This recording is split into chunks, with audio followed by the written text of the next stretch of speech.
Hello everyone, Dr. Dora Thompson here from Priyadarshini College of Engineering. I'm going to present this video on visual vocabulary. Before we go on to the slides that are lined up, let me tell you what visual vocabulary actually means. Visual vocabulary consists of images or pictures that stand for words and their meanings. In the same way that individual words can make written language possible, individual images make a visual language possible. The term also applies to a theory of visual communication that says pictures and images can be read in the same way that words can. As the modern world becomes increasingly image-oriented, visual communication may become more important as written communication. Educators are already using visual vocabulary to learn and reinforce written vocabulary. I am going to deal with certain expressions which are together, presented here together with pictures. So the first one here is a fair weather friend. I'm sure it becomes increasingly difficult for us to understand the meanings of these words without any pictures. If you look at the picture here, we will be able to understand fair weather friend is a person who stands by you only in your good times. So when you are sinking in the sea, a fair weather friend runs away and does not stand by you to save you. So only a person who stands with you in your good times is a fair weather friend. So when the weather is fair, you have that friend with you, and when the weather is bad, the friend is gone. The next one, this particular idiom or expression we have heard many times, thinking out of the box. So you have a brain coming or popping out of the box here, which means you must think beyond the mundane or the monotonous way of thinking. So, for example, if you want your company to become more attractive, we have to think out of the box. So, this is an industrial term and a management term which is used by industrialists and management gurus very often. Let us understand, when you want to think differently, when you want to bring in innovative ideas, we can use this term, think out of the box.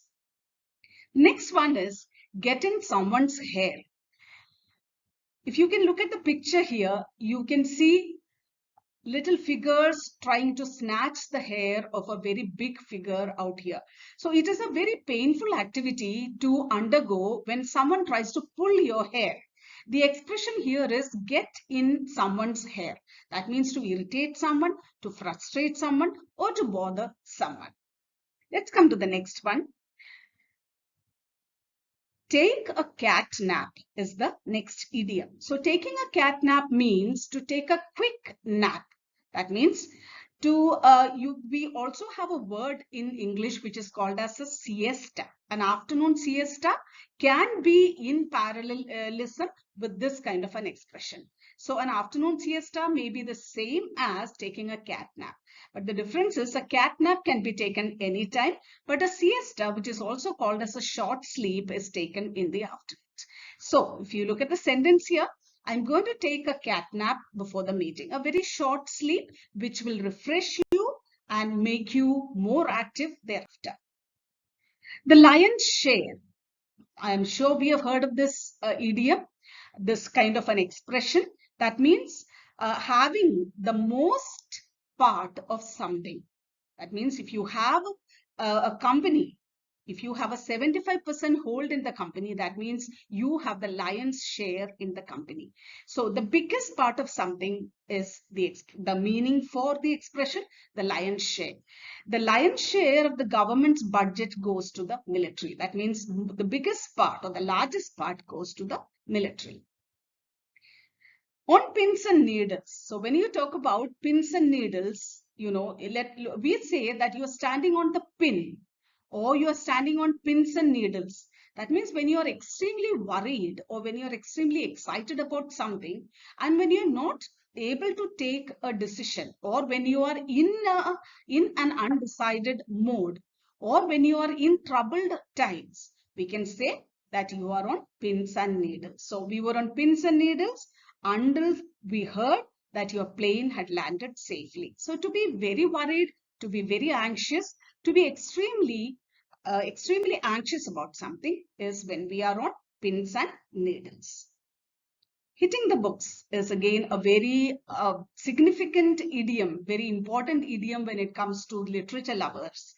So, hitting the books is to take to books. That means to practice so much using the books that you achieve your target in the time frame you have decided for yourself. So, hitting the books means to really work hard, to study hard. If you look at the sentence given here, to learn English, she not only hit the books but also practiced conversing with others every day. So let's understand this. Hitting the books means to do everything possible to achieve your target and to study hard. The salt of the earth, salt actually signifies purity, simplicity, and very honesty. So a person who is very honest is supposed to be called the salt of the earth.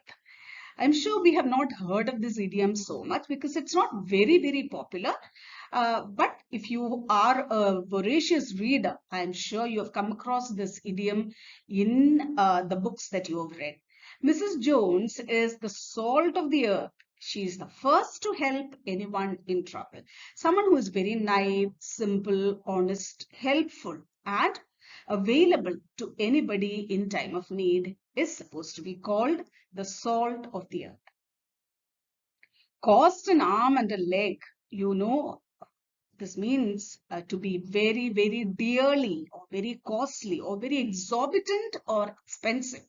So when you want to buy a very expensive item and when you do not have enough cash with you, you can say it is going to cost me an arm and a leg. So I'd love to buy a Rolls Royce, but they cost an arm and a leg. So that's the meaning of it, to be very expensive, very exorbitant, and very, very difficult to pay off. So this looks impossible. How can the pigs fly is the question that should arise in your mind when you see this idiom. When pigs fly, it means it's almost impossible. This reminds me of another expression, a wild goose chase. So when pigs fly and a wild goose chase can mean almost the same thing. It's impossible for the pigs to fly and it is almost impossible to chase a wild goose. So let's look at the sentence here. Do you think I can get into Harvard? Yeah, you can get into Harvard when pigs fly. So it is as impossible as that is the meaning of the statement. So wet blanket, that means wet blanket is we can say a fly in the ointment. If you have heard of this expression, a fly in the ointment is a person who comes in and spoils the fun of the others who are enjoying and having a gala time. So wet blanket is a person who walks in and literally destroys the fun that the other people are having and acts like a fly in the ointment. Let us look at the sentence here. We were all having a good time until Jack walked in and started acting like a wet blanket. Nice expression to use. Egghead. Okay. Eggheads are people who are very, very intellectual, overboard. We can say going overboard in the intellectual activities or an overly intellectual person. In fact, let me tell you, it is very difficult to deal with excessively intelligent people. But then these people they are up in arms to give us their inputs, to give us their intellectual inputs. But when it comes to the real life situations, it is difficult for these people to gel well with the situation. So those eggheads on TV are always giving advice, but they don't know anything about the realities of life. Here is another very interesting idiom, monkey business. So, monkey business is to be involved in very silly, very dishonest and unbecoming behavior. Let's look at the sentence straight away. Our teacher warned us not to try any monkey business while she was out of the room. So, the behavioral patterns of monkeys are actually the origin of the phrase. If you look at the monkeys, they are little very silly in the way they jump about from one branch to the other in a big tree, and they eat up all the fruits of your trees at home. So, we call these as people who are dealing or involved in monkey business. Over my dead body, people who have the habit of reading the comic books, reading picturesque books, will always have come across this.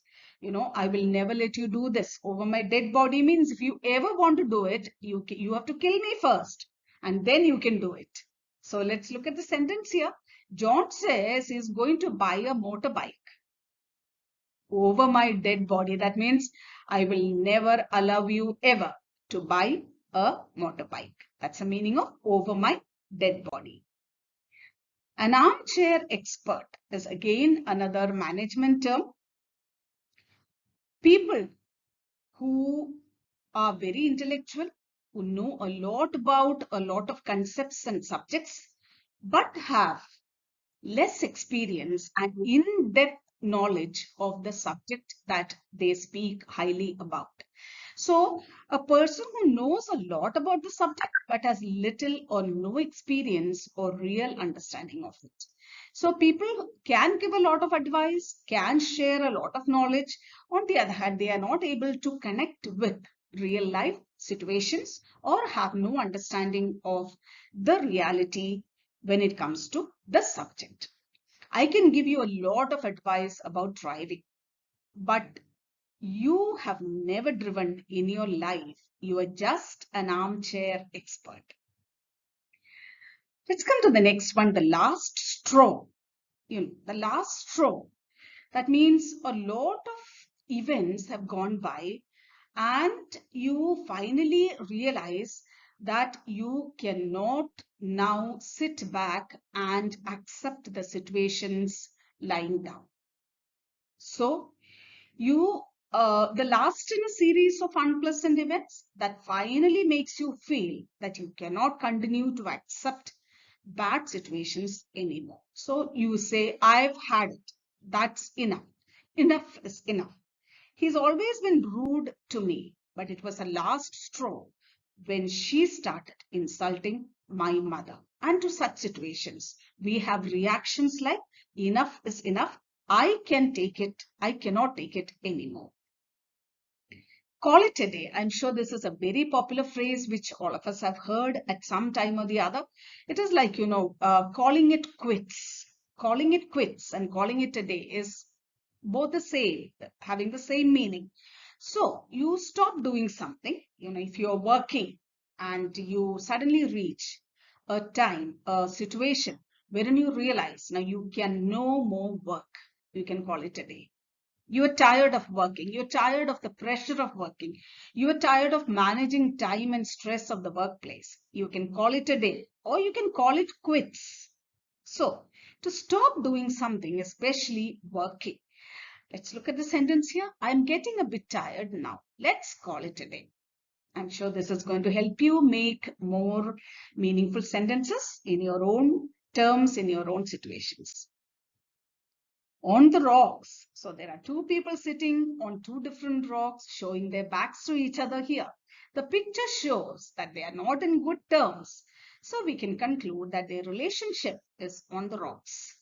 So on the rocks will mean that things are not going very, very smoothly between two people. It can be a business on the rocks. It can be a situation on the rocks. It can be a relationship on the rocks.